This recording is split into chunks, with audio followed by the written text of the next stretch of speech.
तस्मात् भारत सर्वात्मा भगवान ईश्वरो हरि। एक बात कहूं आपसे, आप बैठे हैं ना, बैठने का बड़ा महत्व है। आप कहां बैठे हैं उसका महत्व बहुत है। मक्खी अंगूर के ठेले पर, केले के ठेले पर बैठी है, उसका कोई महत्व नहीं है। लेकिन वही मक्खी सोना तोलने वाले की तराजू पर बैठ जाए तो 5,000 की हो गई। बोलो बांके बिहारी कितने की हो गई? वो केले के ठेलों पर और वहां पर भिनभिनाती रहे 2-4 मक्खियां, उन्हें कोई नहीं हटाता।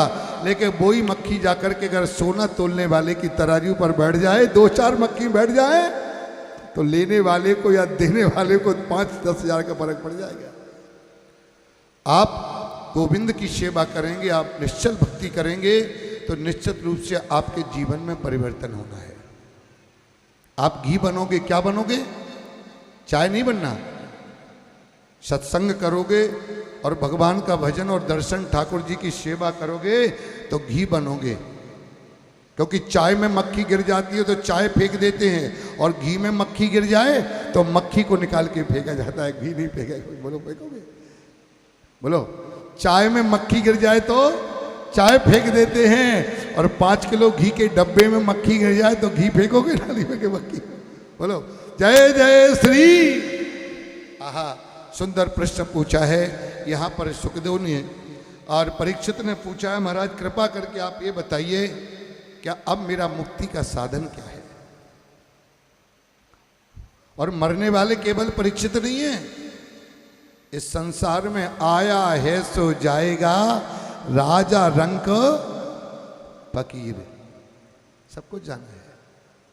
और मैंने कहा था कि 2 बातें, बुरा वक्त और मौत किसी को बता के नहीं आते।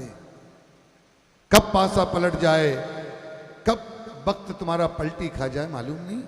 इसे सावधान करती हैं भागवत जी कि कभी बड़े बोल ना बोले, कभी किसी का अपमान न करे। बुरा वक्त और मौत किसी को बता के नहीं आते मेरे भाई। महाराज परीक्षित ने पूछा, भगवान किसे मिलते हैं? आप लोग भी विचार करने की बात है कि परीक्षित ने कहा, प्रभु हमें ये बताओ। बोले पहले आप बताओ परीक्षित। भगवान बोले जो ज्यादा बूढ़े हो जाते उन्हें भगवान मिलते होंगे? बोले आयु का भगवान से कोई संबंध नहीं है। ज्यादा उम्र बीतने पर भगवान वृद्धावस्था में पहुंचने वाले लोगों को मिलेंगे, इसकी कोई गारंटी नहीं, क्योंकि भगवान तो 5 वर्ष के बच्चे ध्रुव को मिल गए। तो बोले भगवान पर पढ़े लिखे लोगों को मिलते होंगे, जो ज्यादा MA, AA, PhD, DLit, जो क्या क्या होता है। बोले पढ़े लिखे लोगों को भगवान मिलेंगे, इसकी 1% गारंटी नहीं है। भगवान तो हाथी कितना पढ़ा था? बोलो, हाथी ने भगवान को पुकारा। गज को जब ग्राह ने पैर पकड़ के खींचा तो भगवान आए थे। हाथी कितना पढ़ा था? पढ़ाई लिखाई से भगवान, मैंने सुनाया था आपको कि हम कभी कभी किताब उठा के पढ़ लेते तो हमारे गुरुजी कहते क्या कर रहे हो? तो हम कहते कि गुरुजी किताब पढ़ रहे हैं। क्या करोगे पढ़ के? मैंने कहा गुरुजी फालतू बैठा था, पढ़ लेते हैं, किताब है, चलो स्वाध्याय है। तो गुरुजी कहते कि ज्यादा पढ़ने के चक्कर में मत पढ़ो। भगवान पढ़े लिखों को नहीं, जब जब मिले हैं पागलों को मिले हैं, चाहे वो रस का पागल हो, चाहे वो प्रेमानंद जी हो। पढ़े लिखों को भगवान मिलेंगे इसकी कोई गारंटी नहीं है, लेकिन पागलों को भगवान मिले हैं। भक्ति में जो पागल हो गया, भक्ति में जो डूब गया। अरे मंदिर जाती मीरा को, अरे मंदिर जाती मीरा को, सवरियो मिल गयो रे, गिरधर जादू कर गयो रे।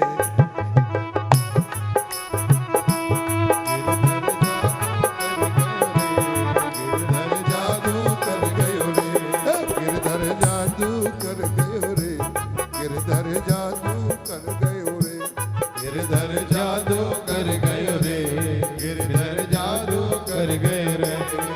ये मंदिर जाती मीरा को, मंदिर जाती मीरा को, सवरियो मिल गयो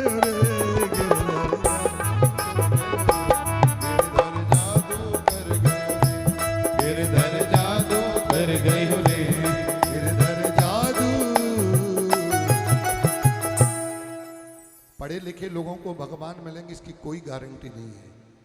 बोले तो भगवान बलवान लोगों को मिलते इसकी कोई गारंटी नहीं है। उग्रसेन जैसे निर्बल राजा को मिल गए। बोले तो जो बहुत सुंदर है उन्हें भगवान मिलते होंगे। बोले सुंदरता का भगवान से कोई लेना देना बोलो नहीं है। सुंदर लोगों को भगवान मिलेंगे इसकी कोई गारंटी नहीं है कि भगवान तो 3 जगह से टेढ़ी कुब्जा को, आपने कथा जरूर सुनी होगी। तो बोले भगवान सुंदर लोगों को तो पैसे वाले को मिलते होंगे जो ज्यादा धनवान है। बोले पैसे वालों को भगवान मिलेंगे इसकी कोई गारंटी नहीं है, क्यों भगवान तो सुदामा जैसे गरीब को मिल गए। भागवत का सुंदर श्लोक आप सुनिए। व्याधस्याचरणम ध्रुवश्च वयो विद्या गजेन्द्रस्य कादासी विदुरस्य यादवपते उग्रस्य क्यों न पौरुषं कुब्जाया कमनीय रूपमधिको किं वा सुधाम नो धनो भक्त्या तुष्यति माधवो न च गुणैः भक्ति प्रियो माधवा। भगवान किसको मिलते हैं इसकी कोई गारंटी नहीं है, लेकिन भगवान जब जब मिले जहां जहां मिले प्रेमियों को मिलते हैं। विदुर ने प्रेम किया तो विदुर को मिले। अच्छा मैं आपको ले चलूं आगे ध्रुव जी की कथा, झांकी और कृष्ण का दर्शन करेंगे। आप देखोगे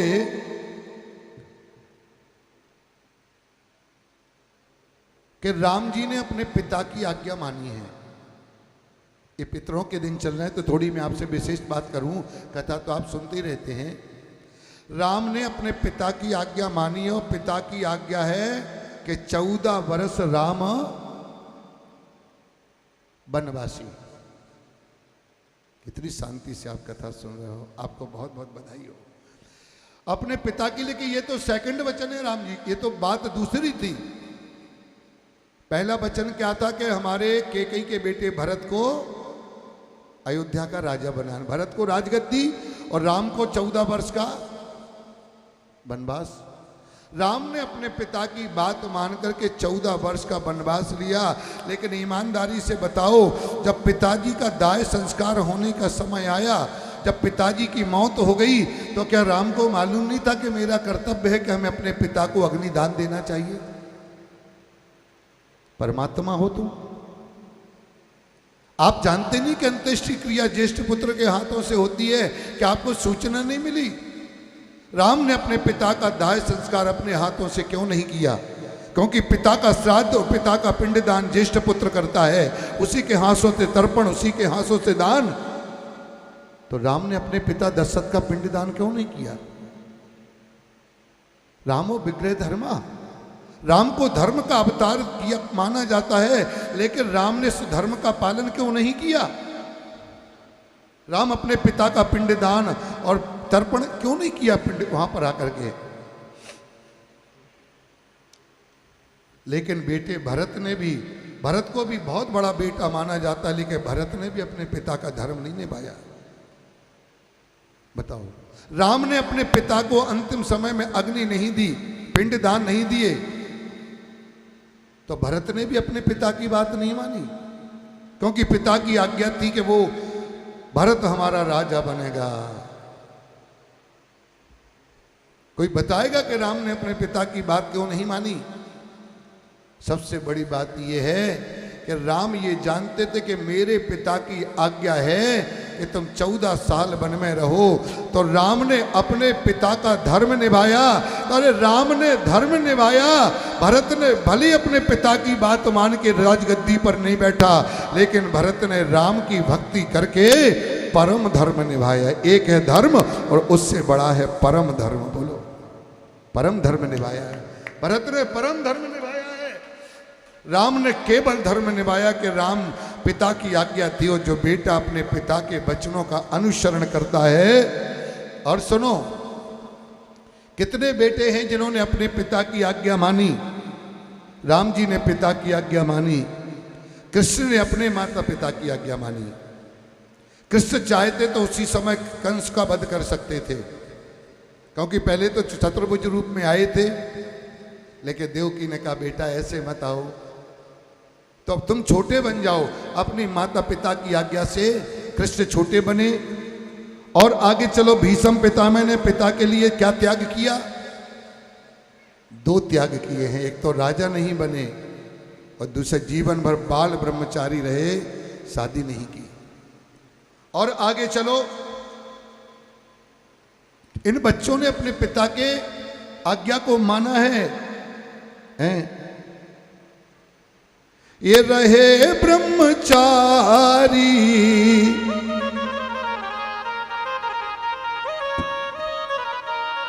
ये जीवन भर ब्रह्मचारी रहूंगा।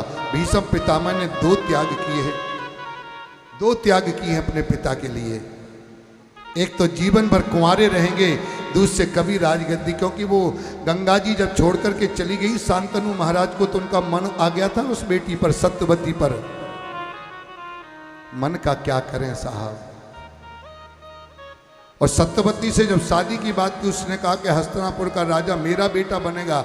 तो शांतनु ने कहा नहीं नहीं, मेरे कुल की परंपरा है कि मेरा ज्येष्ठ पुत्र राजा बनेगा, और मेरा बेटा ऑलरेडी, देवव्रत नाम उनका, भीष्म कहते हैं उनको। तो उन्होंने मना कर दिया।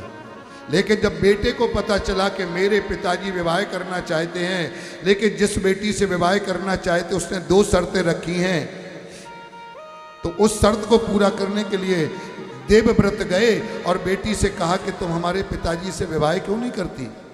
उन्होंने कहा कि तुम्हारे पिताजी शर्त नहीं मान रहे हैं। क्या? बोले वो मेरा बेटा राजा बनेगा। तुम्हारे पिताजी कहते हैं कि हमारा बेटा जो पहले से है भीष्म, वो राजा बनेगा। हमारी पहली पत्नी जो गंगा है वो छोड़ के चली गई, लेकिन ये गंगा पुत्र हैं। तुम्हारी वजह से तुम्हारे पिताजी दुखी हैं। भीष्म की आंखें भर आईं। उसने कहा तुम मेरे पिताजी से शादी कर लो, हम वचन देते हम कभी राजा नहीं बनेंगे। लेकिन उस बेटी ने कहा नहीं, तुम्हारी बात पर भरो। आज तुम कहते हो राजा नहीं बनेंगे, कल तुम्हारी शादी होगी, तुम्हारी पत्नी आएगी, फिर पत्नी के आगे किसी की चलती नहीं है। फिर बोलो भागे बिहारी है, वो पंचायत जोड़ेगी, वो कहेगी कुल की परंपरा है, और जब पत्नी ये करेगी, नाटक करेगी, तो फिर कौन करेगा? बोले ये तुम्हें डर है, मेरी बात पर भरोसा नहीं है कि मैं राजा नहीं बनूंगा। बोले तुम्हारी कल पत्नी आएगी, दोबारा हाथ में जल ले लिया। बोले चाहो, अगर तुम्हें ये डर है तो मैं वचन देता हूं, मैं कभी विवाह ही नहीं करूंगा, आजीवन में बाल ब्रह्मचारी ही रहूंगा। अपने पिता के लिए 2 त्याग किए हैं भीष्म पिता ने। ये रहे ब्रह्मचारी और पिता के लिए ओ वो बन गए थे, पिता के लिए ये ब्रह्मचारी बने पिता के लिए। और राम बोले वो बन गए थे पिता के लिए, और कृष्ण छोटे बने माँ पिता के लिए। और एक और बेटा है जिसका नाम है परशुराम। पिता ने कहा कि अपनी मां का सिर काट दो, तो 1 मिनट देर नहीं लगाई और पिता की आज्ञा से अपनी मां रेणुका का सिर काट दिया। ये बने आज्ञाकारी पिता के लिए। इसमें लिखा है मातु पिता प्रभु गुरु की वाणी, और बिनहि विचार करिए शुभ। इतने आज्ञाकारी हैं परशुराम जी कि उन्होंने कहा, जमदग्नि कहा कि परशुराम तुम्हारी माँ उल्टा है, इसकी गर्दन काट दो। 1 मिनट नहीं लगाई और गर्दन खुश हो गए पिता। बोले तुमने मेरी आज्ञा से, मेरी आज्ञा का पालन किया, माँ की गर्दन काट दी? बोले हाँ। बोले तुम वरदान मांग लो। तो वरदान मांग लिया कि मेरी माँ जिंदा हो जाए और उसे ये याद ना रहे कि हमने उसकी गर्दन काटी। बोलो भागे यार, क्या बढ़िया बात है। पहले पिता की आज्ञा मान के माँ का सिर काट दिया। अब पिता खुश हो गए, बोले बेटा तुमने मेरी आज्ञा का पालन किया, वरदान मांगो। उन्होंने कहा बस पिताजी ये वरदान दे दो कि मेरी माँ जैसी थी वैसी मुस्कुरा के खड़ी हो जाए, उसे ये याद भी न रहे। तो ये बने आज्ञाकारी और पिता के लिए। एक और बेटा है, और जो मर गया माँ पिता के लिए। वो श्रवण कुमार कैसे बेटे हुए हैं भारत में। मैं बेटों की लिस्ट गिना रहा हूं जिन्होंने अपने माता पिता की आज्ञा मानी है जिंदा में, और जिंदा में नहीं तो मरने के बाद अपने पिता का कोई संकल्प था, चाहे कुछ हो जाए, मैं अपने पिता की अंतिम इच्छा जो थी। ऐसे मित्तल परिवार को एक बार ताली बजाकर आशीर्वाद दीजिए।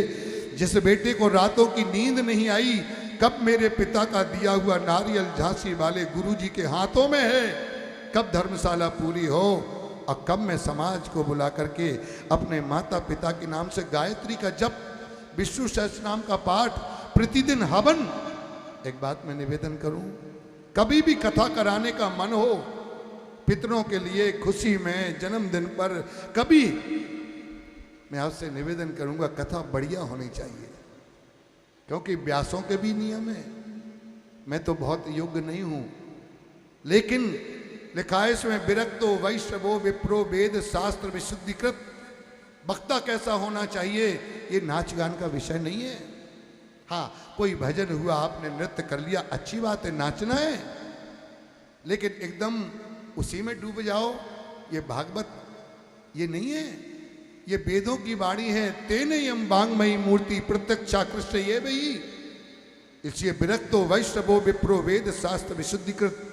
आप इस गद्दी पर किसी को बिठाएं, विरक्त होना चाहिए, वैष्णव होना चाहिए, परम बिल्कुल एकदम शुद्ध ब्राह्मण। विरक्तो वैष्णवो विप्रो वेद शास्त्र, वेद और शास्त्र का ज्ञाता हो, और शुद्ध शाकाहारी माने प्योर वेजिटेरियन भी होना चाहिए। बोलो भाग्य, ये भी नियम है, प्योर वेजिटेरियन। और मैं आपको कहूं, क्योंकि आज तक आपके शहरों में भागवत होती है, कथा व्यास आते हैं, आज तक आपके नागलोई में जो भी कथा व्यास आए, मस्तक झुका के मैं उनके चरणों में प्रणाम करता हूं, उनका आशीर्वाद पाना चाहूंगा। लेकिन मैं एक बात अब इस गद्दी से जरूर कह के जाऊंगा कि इस गद्दी की जो महिमा है, इसकी महिमा बना को रखें व्यास, जो भी हो। अभी मेरी कथा 6 तारीख को पूरी उत्तमपुरी, उत्तम नगर राजापुरी में पूरी हुई है, और 7 तारीख को कलश यात्रा नागलोई में मित्तल परिवार के, वो सोलंकी परिवार ने कराया, वो लोग कल आने वाले हैं सब। आप विश्वास करिए 12 महीने में शायद कोई ऐसा महीना हो कि जिस दिन में मैं खाली रहूं, ऐसी कृपा गोविंद की है। लेकिन पूरा नियम भागवत का पितरों के लिए कराओ। जब तक आप संस्कृत नहीं बोलोगे, वेद नहीं बोलोगे। कितनी प्यारी बहनें हाथ जोड़ के कथा सुन रही है, क्या भाव है आपका, क्या सुंदर विचार हैं आपके। मैं कथा पंडाल में बैठी हूं तो पूरे भाव से, क्योंकि ये पितरों की निमित्त ये कथा हुई। आप देखो, अरे वो मर गए माँ बाप के लिए, वो श्रवण कुमार आंखों से अंधे अपने माता पिता को कांवर में लेकर के तीर्थ यात्रा को जा रहे हैं, और रास्ते में प्यास लगी, बेटा श्रवण प्यास लगी, और गए पानी भरने जब वो सरोवर, और मारा है तीर दशरथ ने लक्ष्य साध कर। पानी में लोटा डुबाया। राजा दशरथ के पास एक ऐसा बाण है कि जहां पर पानी में जो मुंह डाले उसको बाण लगेगा, शब्द भेदी बाण कहते उसको।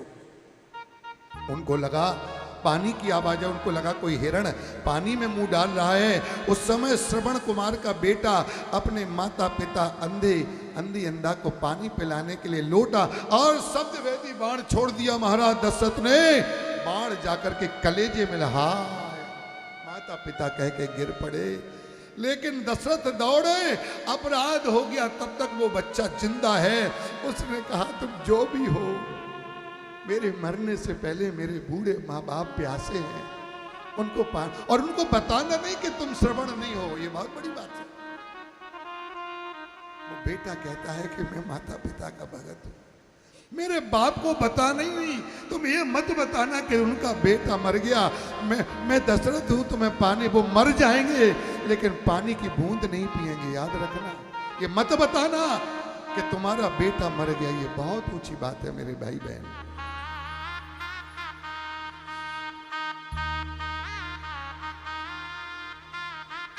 क्या बढ़िया बजा है।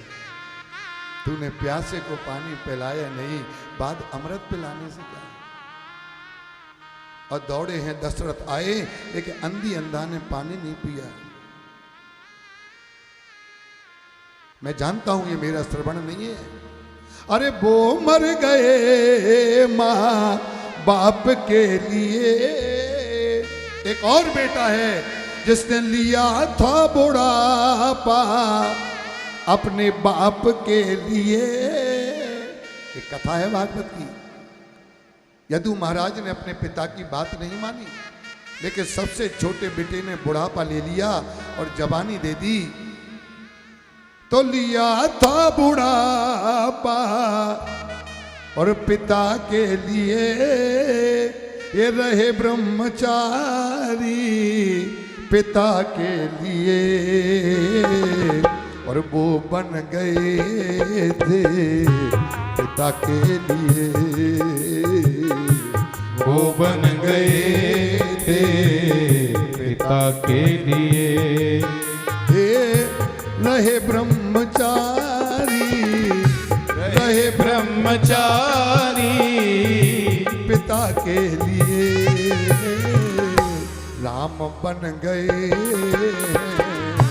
पिता के लिए, राम बन गए पिता के लिए।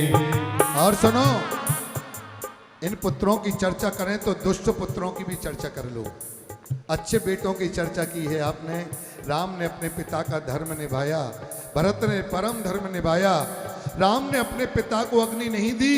और आज इस कलयुग की एक चर्चा मैं सुना दूं, क्योंकि इस कथा को उत्तर प्रदेश के मुख्यमंत्री योगी आदित्यनाथ जी, मुख्यमंत्री हाउस 5 कालीदास मार्ग लखनऊ, वहां पर पूरा स्टाफ इस कथा को देख रहे हैं। उनके पीएसओ अनिल जी का फोन आया, गुरुजी नागलोई में कथा हो रही है।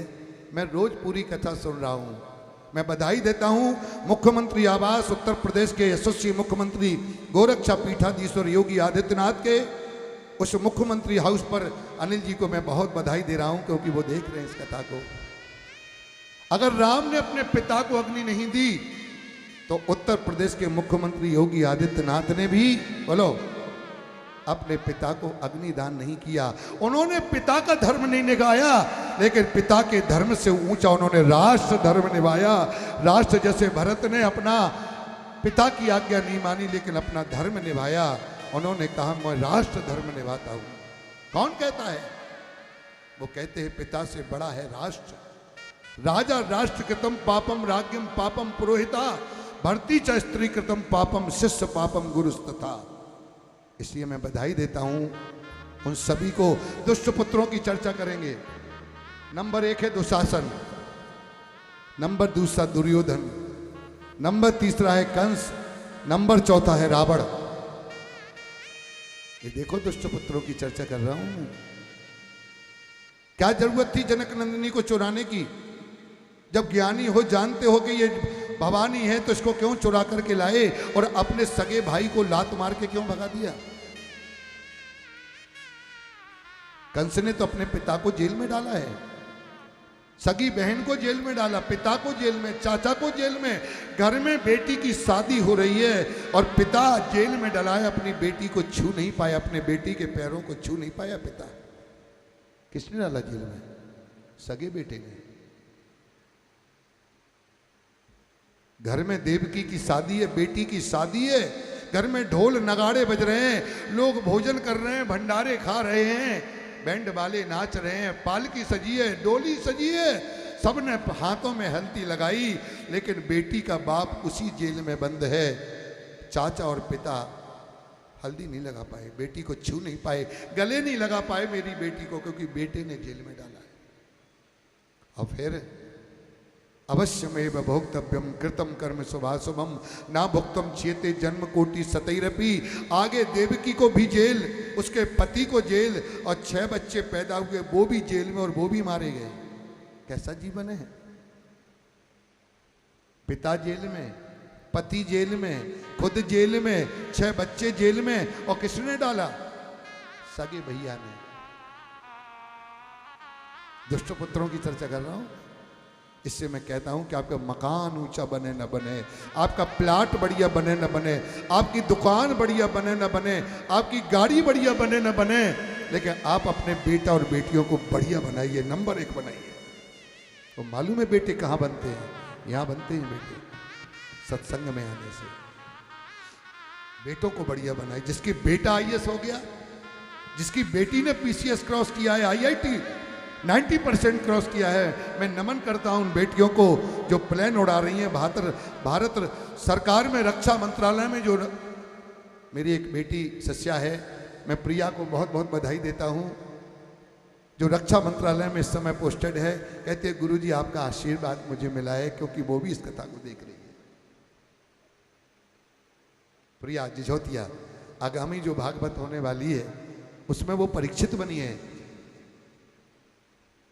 और गद्दी पे बैठा हूं, क्यों 3 लाख रुपए उसने भागवत के परीक्षित बनने का दिसंबर में 7 से 13 दिसंबर होने वाली भागवत झांसी में। उससे कहा गुरुजी आपके आशीर्वाद से मुझे इतना बड़ा जॉब मिला है। मैं मेरे माता पिता भी, शादी नहीं, अनमेरिड है अभी बेटी मेरी, पर बड़ी प्यारी है, बड़ी संस्कार, बड़ी शिष्ट। ऐसी बेटी प्रिया, उनके पिता और प्रदीप जिझोतिया, अनीता जिझोतिया और छोटी बहन हिमानी को व्यासपीठ से दिल्ली महानगरी से मैं आशीर्वाद देता हूं उन पितरों में, जिसने अपने माता पिता को परीक्षित बनाने के लिए इतनी बड़ी राशि इकट्ठी की। और गुरुजी कथा में परीक्षित तो हम और मेरे पापा बनेंगे, बहुत बड़ी बात है। क्या बात करते हो आप? कौन कहता है कि भक्ति का रंग बेटियों पर नहीं चढ़ता? कौन कहता है कि भक्ति का रंग समाज पर नहीं चढ़ता? जीवन निर्मल हो जाता है। मेरी बहनों, मैं आपको प्रणाम करता हूं।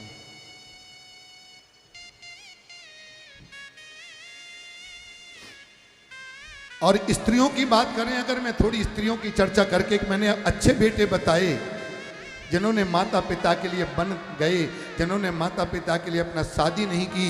अब मैं कुछ ऐसी बेटियों की बातें करना है जो बातें आपके दिल को छू जाएंगी। मेरे विजय भैया मुस्कुराते हैं तो मुझे लगता है मेरी बहनें आप मुस्कुराती हैं, क्योंकि इसीलिए लोग कहते हैं कि झांसी वाले गुरुजी कुछ तो नया मिलेगा। बोलो मिला कि नहीं? तो ताली बजाइए जोरदार। बोले कुछ ऐसी चीजें मिलती हैं, बाकी कथाएं तो हम लोग सुनते हैं, ज्ञानियों की नगरी है। स्त्रियों की चर्चा करें जिन्होंने अपने पिता की बात नहीं मानी लेकिन भगवान को नहीं छोड़ा। नंबर 1 सबरी। बोलो सबरी मैया की। सुंदर है सबरी, जाति छोटी है, भील नहीं जाती है, बड़े लोग छूते नहीं है, वो कहते इसको नहीं छूना, ना छूते हैं ना छूने देते हैं। सुंदर बहुत है, गरीब बहुत है। शादी का दिन आ गया, रिश्ता पक्का हो गया। आज पिता ने डिसीजन लिया, ये बिल्कुल लास्ट डिसीजन है कि सबरी की शादी होनी है कल। और माँ से कहा, अपनी पत्नी से कहा, शबरी की माँ ने बुलाया और गोद में बिठा करके बालों को संभाल रही है, क्योंकि इतना पैसा नहीं है कि उधर चली जाए। बोलो बाकी बिहारी वो जो संभालते हैं ना, इतना नहीं है व्यवस्था से। घर में थोड़ा बालों में कुछ ऑयल डाल दिया, सुगंधित इत्र तेल डाल दिया और कंघी से कर रही है। और जहाँ कर रही है वहाँ सामने एक आंगन सा है जिसमें लकड़ी का दरवाजा लगा है, अंदर पशु बकरी ये सब बंद है। तो सबरी सामने देख रही है और माँ से बोली, माँ ये इस बाड़े में इतने सारे पशु बकरी भैंस ये क्यों इकट्ठे किए हैं? अरे पगली, माँ कहती तुझे मालूम नहीं कल बारात आएगी, तो बारातियों को ये बकरे ये पशु सब काट काट के अपन भील जाते हैं ना, और अपने में अगर उनको नॉन वेज ना दो तो फिर वो कैसे खुश होंगे? एकदम चौकन्नी हो गई। क्या? मुझसे एक को मन में माँ से जवाब नहीं दिया, पर उसका मन एकदम हृदय छू गया कि मेरी खुशी के लिए इतने बकरे बकरियों की बलि देगी। और आधी रात को घर छोड़ दिया। कल शादी है पर पाप कुछ नहीं किया, कोई पाप नहीं किया। वो कहती है मैं अपने खुशी के लिए इतनों का सिर कटा के जाऊंगा, कहाँ मुंह दिखाऊंगी मैं। और दौड़ी है जंगल में, भागी है, और कोई संत सबरी को अपनी कुटिया में, क्योंकि भील घुसने नहीं देता। एक ऋषि है मतंग, उन्होंने अंदर घुसा लिया तो सारे संतों ने कहा ये इसकी बुद्धि मारी गई, इसकी बुद्धि सटिया गई है। भीलनी लड़की को अपने कुटिया में घुसा करके और सेवा करा रहा है। इसको कोई पानी नहीं पिलाएगा, ना इसकी पंगत में कोई जाएगा और ना इसको कोई पंगति के लिए समाज से बहिष्कृत हो गए हैं मतंग ऋषि। लेकिन पवित्र रिश्ता है। मतंग ने कहा सबरी तेरे दिल के भावों को ये नहीं समझेंगे, तेरे दिल में कितनी दया है। तूने पिता की बात नहीं मानी, पिता का डिसीजन नहीं माना, लेकिन तू भक्ति करने के लिए, भगवान के लिए, जीवों पर दया करने के लिए दौड़ी और पूरे जीवन कुंवारी रही। और अंत में राम आए उसको मिलने। बोलो, प्रमाण है वेद। राम जब मतंग ऋषि जाने लगे तो सबरी ने कहा गुरुदेव मैं भी बूढ़ी हो गई, आप भी बूढ़े हो गए, आप मेरे पिता के बराबर हैं।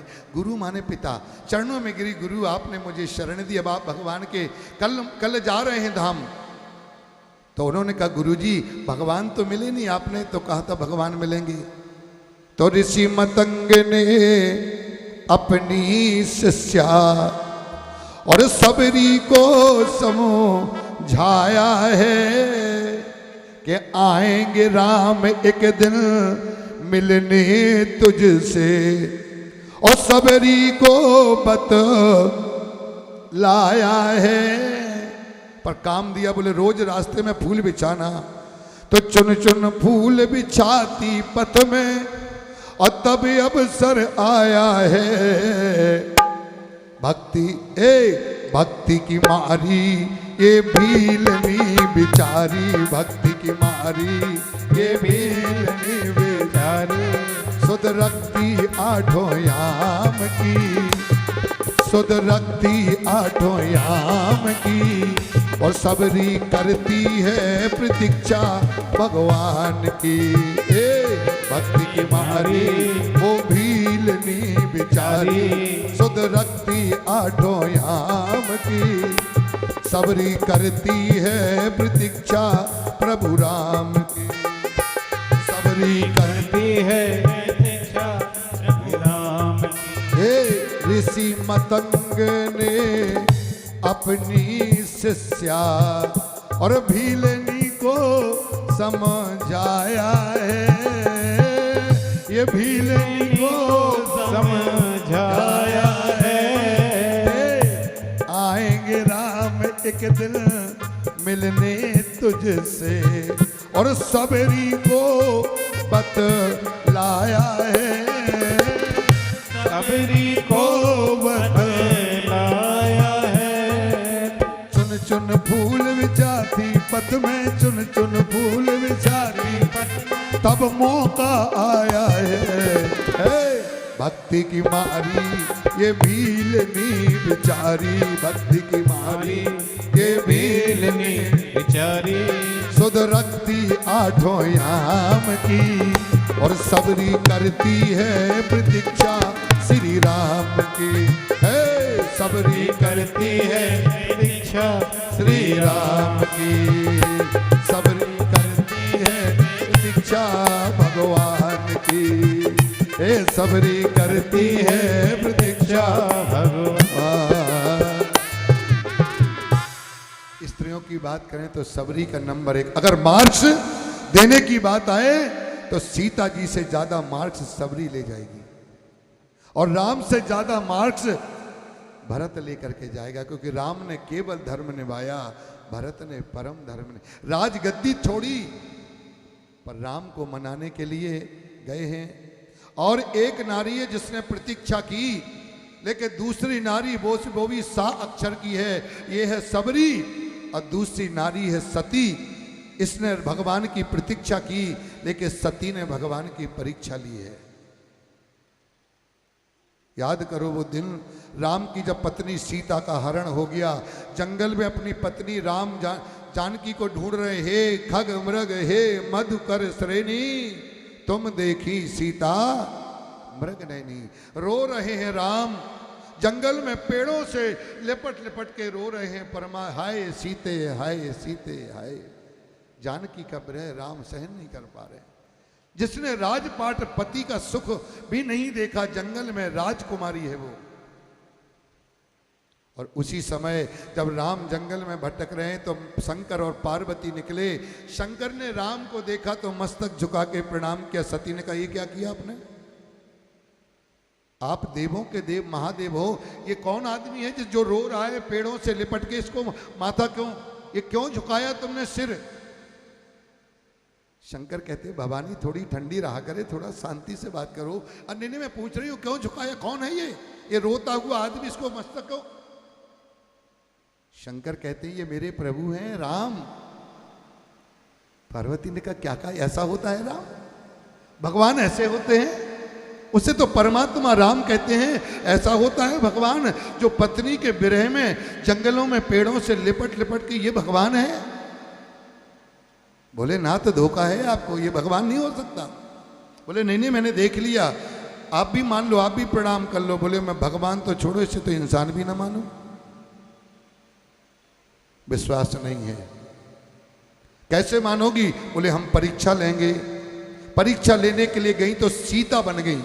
जिस सीता को राम ढूंढ रहे हैं, हे सीते हे सीते, शंकर की पार्वती ने क्या किया? सीता का भेष बनाया और राम जी के सामने सीता का भेष बना के पहुंची। और जैसे ही राम ने देखा तो हाथ जोड़ करके कहा मां प्रणाम। शंकर कहाँ हैं? अकेली कहाँ? अब पसीने से लथपथ है, पसीना है भगवान। ये कैसे जान गए? और लौट करके आए। शंकर ने पूछा कुछ आंखें खुली? तो झूठ भी बोला है। कछु न परीक्षा लीन गोसाई, कीन प्रणाम तुम्हारी। शक हो गया। क्या हो गया? और शक की मारी नारी बहुत पछताती है। क्या सोचा मन में? पार्वती ने सोचा कि देवों के देव महादेव मेरे स्वामी, और फिर भी शीस झुकाते हैं। और हैं भगवान तो क्यों नारी के गम में, और बन बन आंसू बहाते हैं। तो सती बनी सीता तो शिव जी, अरे सती बनी सीता तो शिव जी, और भेद समझ जाते हैं।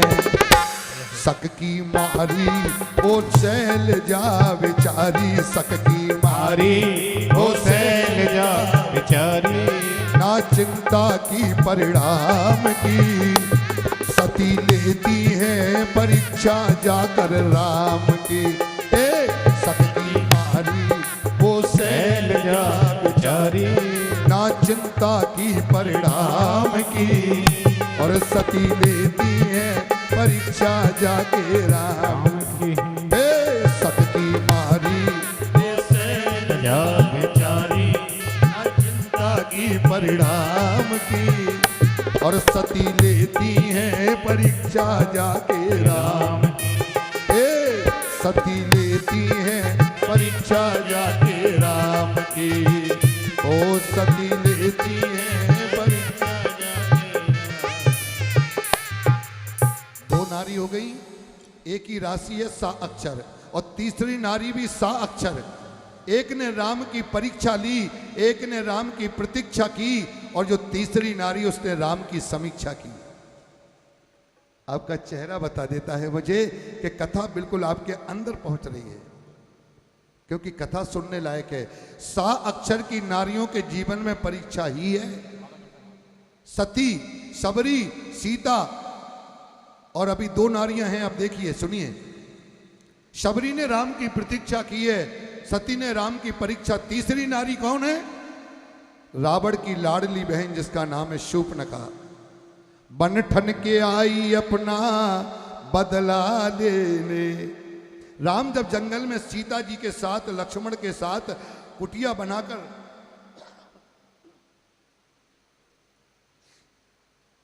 जब जंगल में बैठे हैं, तो बन ठन के आई अपना बदला लेने, प्रतिशोध। और शादी एक बहाना है, लेकिन असल में हम दोनों को अपने भैया का वंश, अपने भाई से बदला लेना है शूर्पणखा को। क्योंकि शूर्पणखा कहती है राम तुम सम पुरुष न मोसम, तुम जैसा दुखी आदमी दुनिया में नहीं है, और मेरे जैसी दुखी औरत नहीं है। क्यों? राम तुम्हारी पत्नी को हरण किया है रावण ने, और मेरे पति को मारा है मेरे भाई ने। लेकिन असल में हम दोनों दुखी हैं। टारगेट दोनों का बन ठन के आई अपना प्रतिशोध लेने, और परिणय एक बहाना है। लेकिन असल में राम तुम्हें भी बदला लेना है, अपनी पत्नी को चुराया है और मुझे अपने भाई से बदला। लेकिन असल में हम दोनों को रावण का वंश मिटाना है। तो लक्ष्य एक हम दोनों का है, हम दोनों ने ठाना है। क्रोध की मारी दिल में भड़की है चिंगारी, क्रोध की मारी दिल में भड़की है चिंगारी। ये लीला ललित ललाम की, ये लीला ललित ललाम की, करती सूर्पनखा समीक्षा प्रभु राम की। क्रोध की मारी दिल में भड़की है चिंगारी, ये लीला ललित राम की। करती सूर्पनखा समीक्षा अपने राम की, ये करती सूर्पनखा समीक्षा अपने राम की। ये बन ठन के आई अपना बदला लेने।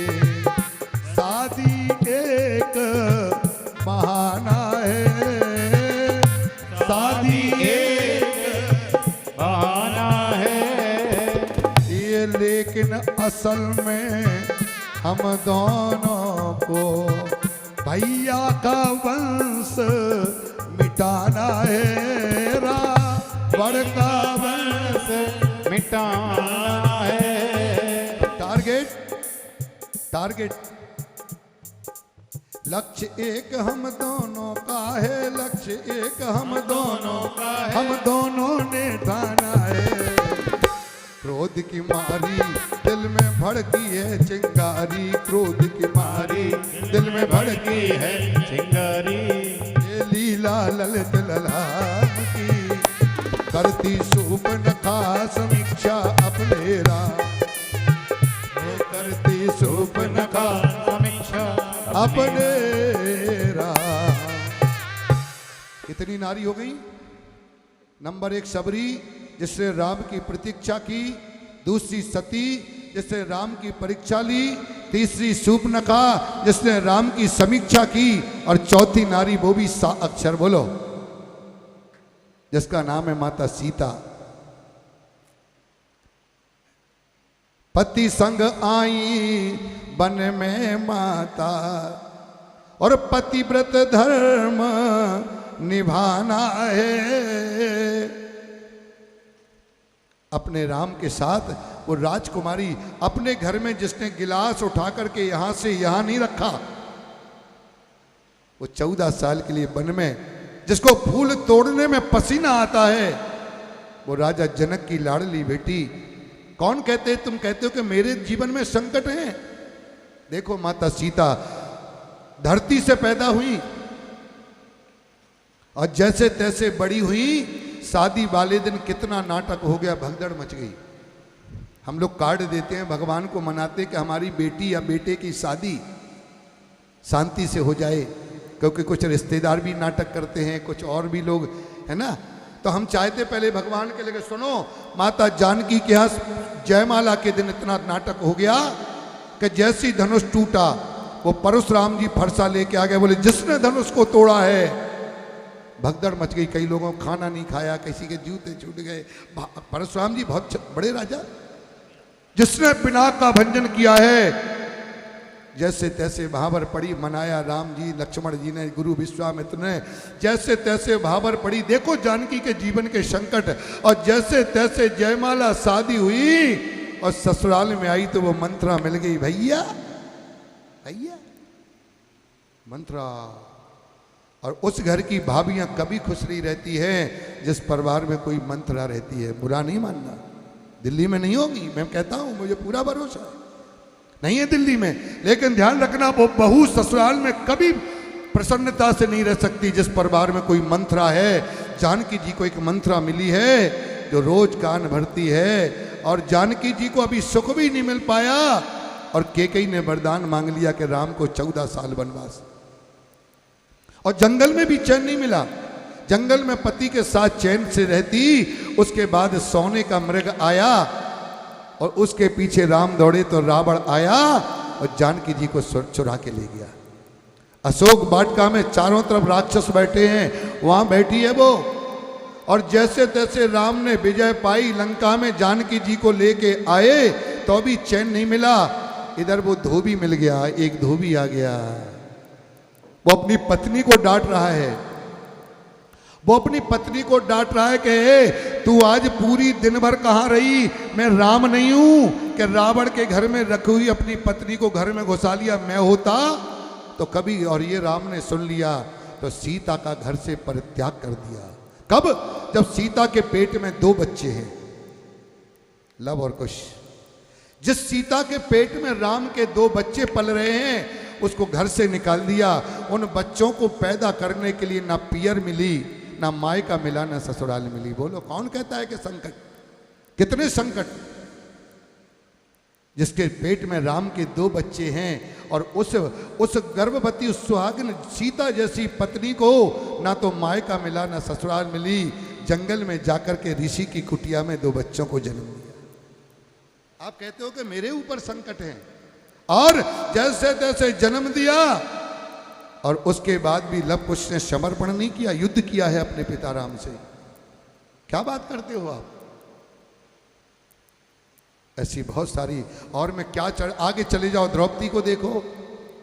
द्रौपदी के मैं चर्चा करूं, अरे शादी होना थी एक पति से और 5 पतियों से शादी हो गई है। और ये नियम रखा गया है, ये शर्त रखी गई है शादी के दिन 5 भाइयों में कि जिसकी खड़ाऊ गेट पर उतरी होंगी, दूसरा कोई भी भाई अंदर नहीं घुसेगा। ये नियम है। और एक दिन भीम ने नियम तोड़ दिया।